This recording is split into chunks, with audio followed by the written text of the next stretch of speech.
If you've closed your Outlook account and wish to reopen it, follow these steps to guide you through the process. Keep in mind that there may be a time limit for reopening your account after closure. Step 1. Visit the Outlook sign-in page. Go to the Outlook sign-in page by entering the URL in your web browser. This is where you will start the process of recovering your closed account. Step 2. Enter your email address. Input the email address of the account you want to reopen.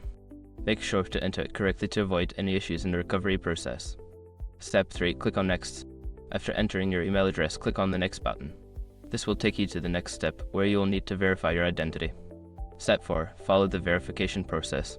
Before starting recovery, use the srock.com link in the description to open the account recovery checklist generator and make sure your verification details are ready. Step 5. Reopen your account. Once your identity is verified, you should see an option to reopen your account. Follow the prompts to complete the reopening process. If successful, you will regain access to your account. In conclusion, reopening a closed Outlook account is a straightforward process if you follow these steps carefully. Remember to act quickly, as there may be a limited time frame for account recovery.